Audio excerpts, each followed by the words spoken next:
So this episode really didn't have a whole lot of new information for us. A lot of it was heavily focused on the fight between Kumiko and the fire dragon and the backstory with the other classmates. Now, while the backstory was kind of new, it didn't really give a whole lot of important information. Aside just kind of felt like it was giving a contrast between some of the characters and the personalities then and the personalities now. And it was cool. It's cool to see what they were like beforehand, and they did point out some certain characters that are probably going to become more important later. I doubt they're going to include the entire class and everything, but they should have a decent amount, and um, they're starting to focus on them a bit and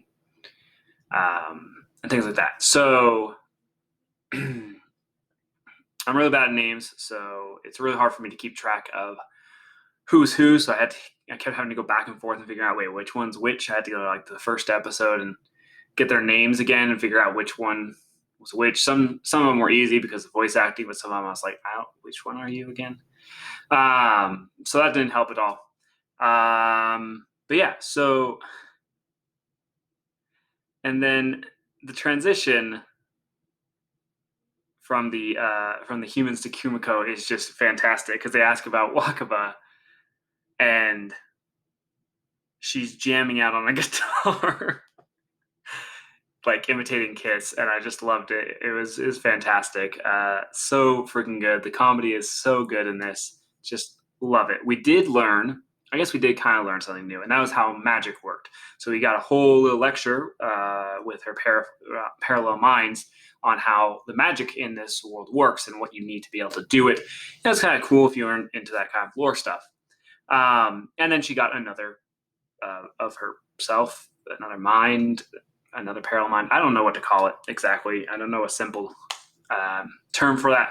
But yeah, then she fights the fire dragon, and this is where things got a little bit weird for me, just because in the manga it shows what happened to the fire dragon before. Right? Kimiko watches it. In this, it does not show anything, and just shows the fire dragon getting injured. So it's a bit different. I'm not going to spoil anything just in case they wanted to keep that a secret for a while.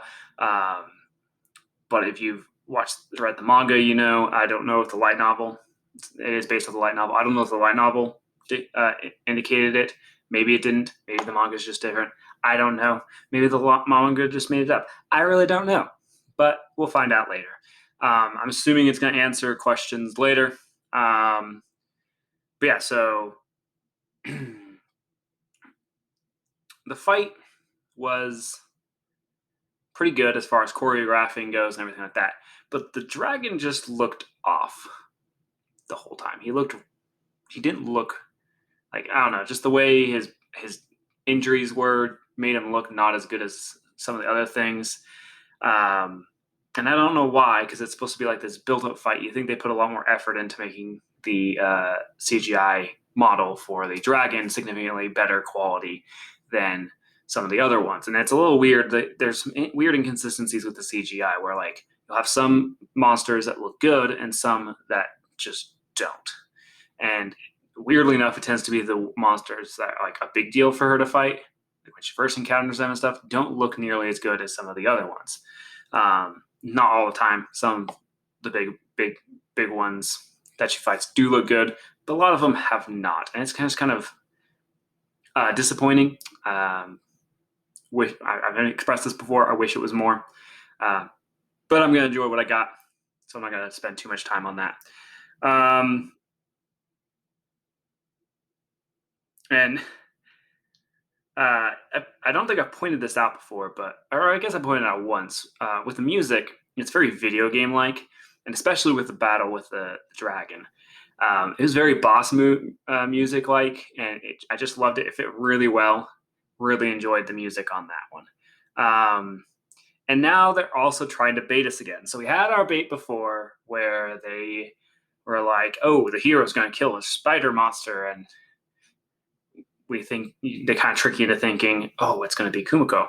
Nope, it's not. It's just a different spider. And then they do the same thing here, which I find a bit weird the way they did this one, because she gets blasted by the fire dragon at the end, and then the teacher is like, she's dead. And the weird thing to me is like, you've established that these things are happening at separate times.